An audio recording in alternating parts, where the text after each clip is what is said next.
Bien le 11, déjà mois 2026. Voilà. Le 11,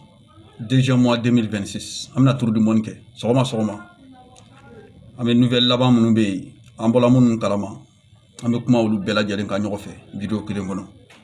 Voilà. Ni ala jɛ fo ka taa sa là-bas ma i b'a bɛɛ mɛn.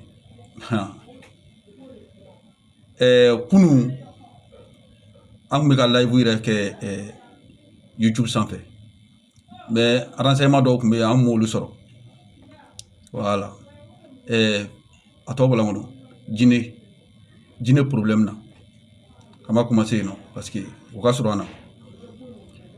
ko jinɛ kuma mugu kan kun cayala kasobon kɔnɔ kasobon dɔ bɛ yen ko Dadisi Kamara ka garde corps kɔrɔ mun ye Tumba ye Tumba Jakite k'a kun bɛ kasobon in kɔnɔ mɔgɔ caman yɛrɛ messages ci ne ma ka fɛn ko ne bɛ mun kalama la bon ne yɛrɛ kun tɛ foyi kalama la ne y'o fɔ an ka jinɛ téléso ma kɔnɔ sufɛ n'o ye kuma mun fɔ an bɛ baara kɛ n'o ye parce que an bɔla ka information laban minnu sɔrɔ jinɛ ko Dadisi ka garde corps kɔrɔ mun ye Tumba Jakite ye k'o de bɛ kasobon dɔ kɔnɔ on dirait que o sɔmina la ko minɛn dɔw de b'a bolo wa ou bien maramafɛn dɔw de b'a bolo wa ou bien fɛn dɔw de b'a bolo kan o sigala la kasobon kɔnɔ yen quoi donc ko taara de ko bɛ a ka yɔrɔ so f'u ye a n'ale yɛrɛ k'a f'u ye k'a lajɛ n'a sɔrɔ fɛn t'a bolo parce que on dirait que ŋunuŋunukanw y'a yira gouvernement la peut-être parce que a bɛ ka ko dɔ labɛn kasobon kɔnɔ ye wa ou bien labɛn wɛrɛ bɛ sɔrɔ a bolo wa an t'o dɔn donc o fuyeli k'a ma sɔn o de ma murutila o fuyeli de ma olu ka sɔn mɔgɔw ninnu de don a bɛ kɛlɛ ɲɛ dɔn militaire de don ale tɛ comme civil donc n'a murutila cogo dɔ la mɔgɔw bɛ o tɛ a ta tulonkɛ la quoi o b'a ta sérieux la yɛrɛ de donc olu sɔn pick-up chargelen ni soldats jigin n'a ye ka taa a jagoya f'u ye en même temps k'a labɔ kasobon yɛrɛ kɔnɔ ka taa n'a ye kasobon wɛrɛ kɔnɔ taara o y'a bɔ o kasobon yɛrɛ kɔnɔ pewu o y'a extra de k'a labɔ yen ka taa n'a ye kasobon wɛrɛ kɔnɔ ka taa datugu yen nɔ donc o la ka o sécurité len don quoi parce que n'i bɛ yan nɔ ni relation ni fɛnw b'i bolo n'i bɛ k'i yɛrɛ labɛn cogo dɔ la donc n'i bɔla yen pewu ka t'i bila yɔrɔ kura la sanni ka labɛn wɛrɛw sɔrɔ yen o bɛ temps ta quoi donc je crois jinɛ problème de kun ye nin ye kasobon problème de kun ye nin kunu an kun ma mun faamu o de ye nin parce que a ŋunuŋunukan kun cayala dɔw ko a bɛ fɛ ka échapper dɔw ko minnu yɛrɛ taara olu taara la boli de donc bɛɛ kun y'a ta fɔ ne yɛrɛ ko non n ko mɔgɔ ma ka kiiri tigɛ a yɛrɛ maintenant a réalité de ye nin ye voilà o y'a bɔ kasobon in na ka taa bila kasobon wɛrɛ la k'o tun bɛ fɛ ko ka fuite dɔ de kɛ donc gouvernement yɛrɛ ka militaires de kun don mɔgɔw tɛ ko minnu armelen don k'o nana k'o kana Tumba la échapper ka bɔ kasobon na non o mɔgɔw kun tɛ gouvernement yɛrɛ ka militaires de kun don voilà o ye Tumba ta partie Côte d'Ivoire Buaké fan fɛ mɔgɔ caman ye message caman ko ji tɛ ka sɔrɔ ji ko robinet tɛ ka na ni ji ye robinet tɛ ka na ni ji ye en même temps robinet facture bɛ ka sara Côte d'Ivoire dun t'o jamana ye Côte d'Ivoire ye jamana min ye normalement olu ko sugu ninnu man ka kɛ yen bilen an tɛmɛna o niveau ninnu kan quoi courant bɛ yen fɛn bɛɛ bɛ yen mais ko ji tɛ baraji ninnu de kɔnɔ baraji minnu kan ka robinet servi ko ji de tɛ olu kɔnɔ mais o bɛ se ka kɛ ji tɛ kɛ robinet baraji la ka na ne yɛrɛ tun bɛ Côte d'Ivoire ne b'a dɔn waati dɔw la baraji min bɛ ja hali o bɛ kɛ Mali la yan waati dɔw la barajiw bɛ ja mais ni ji tɛ yen gouvernement ka kan ka réparation in sara ne ka laɲini o de ye ni ji tɛ yen déjà population civile man ka facture lankolon sara quoi ka facture sara ka sɔrɔ ji tɛ ka na robinet kɔnɔ aw bɛ ka ji san yɔrɔ wɛrɛw la débris la ka tila tuguni robinet facture ji yɛrɛ tɛ ka na facture bɛ ka na k'o ye réparation ye ko entretien ko i k'o fana sara bon o de ye ne yɛrɛ kumakun yɛrɛ ni gouvernement ye nin bureau sɔrɔ Alassane Ouattara n'a ka gouvernement Buaké souvent Abidjan côté dɔw fana b'a la donc ko o ka fɛɛrɛ de kɛ ni nin cas sugu nana ni ji banna baraji la o yɛrɛ b'a kalama k'a fɔ ji tɛ robinet kɔnɔ bilen ji dun tɛ baraji la se dun t'olu ye ka na ni ji ye nin waati in na o l'heure kɔnɔna na entretien mun ka kan ka kɛ gouvernement k'i jɔ n'o facture ye gouvernement k'o facture sara pour que population fana ka lafiya dɔ sɔrɔ ni ji commencé la ka na donc population bɛ ji wari sara mais ni ji tɛ yen waati min na pour que bɛɛ ka lafiya gouvernement ka o waati ta L'entretien tɛ se ka bali ka kɛ donc entretien gouvernement k'i jɔ n'o charge o waati voilà bon o kɔni ne bolo o bɛ se ka nɔgɔyaba to ko in na n'o ye a kuma mɛn ne kɔni ta ye kuma de n'o y'a mɛn n'o m'a mɛn fana bon n'o tɛ population kɔni kumana musow kumana muso dɔw yɛrɛ kumana k'olu bɛ minɛn nɔgɔ mun ko olu b'o minɛn nɔgɔ ko ji de ta k'o kɛ tasale kɔnɔ k'o kɛ ɲɛgɛnna tagala ye o yɛrɛ kan ka labɔ nin mais o bɛ ka kɛ ɲɛgɛnna tagala ye donc musow sɛgɛnna musow de b'a sɛgɛn ni jiko gɛlɛn nana musow de bɛ sɛgɛn kosɛbɛ gouvernement kan k'o yɔrɔ in jateminɛ cɛw bɛ sɛgɛn dɛ mais musow bɛ sɛgɛn kosɛbɛ donc a kan ka facture ko waribɔ ko nɔgɔya dɔɔni n'o ma se ka fɛɛrɛ sɔrɔ ji la entretien gouvernement k'i jɔ n'o ye voilà bon ne kɔni ka laɲini y'o ye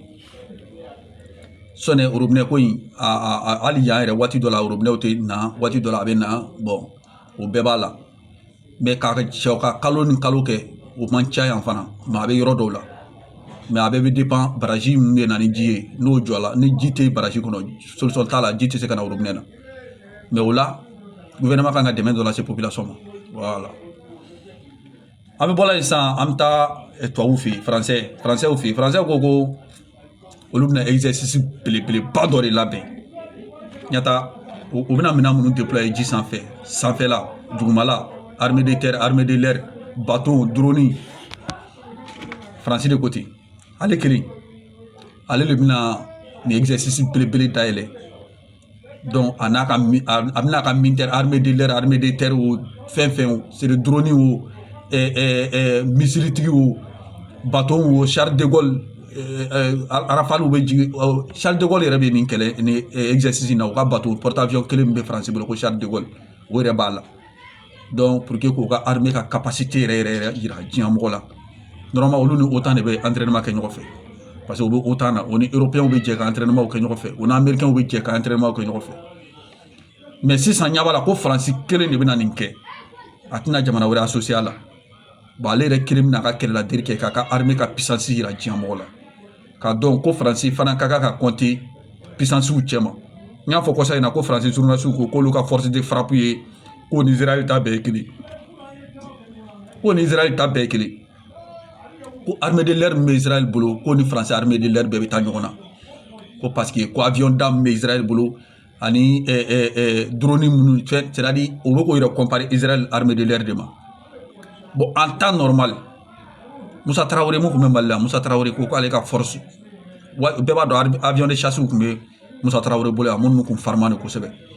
donc pour que k'i ka se ka ka o pilote minnu tun bɛ Mali bolo waati i ka se k'o pilote ɲɔgɔnnaw sɔrɔ f'i ka taa Israël de ko Israël de entraînement yɛrɛ armée de l'air la k'i bɛ taga Israël ka taa formation yɛrɛ kɛ Moussa Traoré de y'a fɔ a ka discours dɔ la ko f'i k'i ka se Israël bon Israël armée de l'air formation bɛ o pilote la a ɲɔgɔnna ka dɔgɔ donc an ka o waati armée de l'air c'est-à-dire avion bolila migini bolila ni avion de chasse bolila ninnu kun ye formation sɔrɔ Israël de donc an ɲɔgɔn kun tɛ sous région kɔnɔ Moussa Traoré de ko ten bon faransi filɛ k'a fɔ nin o ye sɔrɔ faransi bɛ yen a ma faransi tɔgɔ fɔ bon faransi avion ninnu yɛrɛ bɛ to sanfɛ ka accident kɛ sanfɛ Mali la yan hélicoptère fila nana ka boli ka don ɲɔgɔn na mɔgɔ ma s'o ma ka bɔ ka ben k'o yɛrɛ faga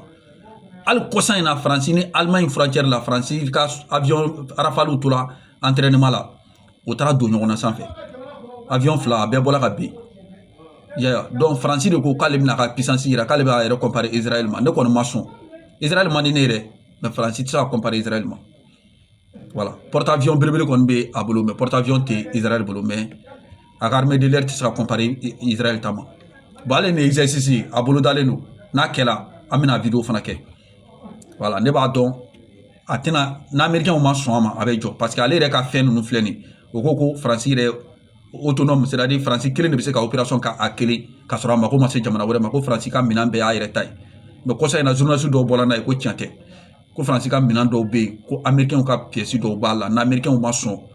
ko faransi tɛ se ka avion dɔw lawuli faransi dun ka marque ye min ye Rafale ne bɛ mun dɔn o ye avion de chasse ye ani Mirage 2000 o ye avion de chasse fana ye bon a ka marque tɔw bɛ yen n t'o bɛɛ tɔgɔ dɔn mais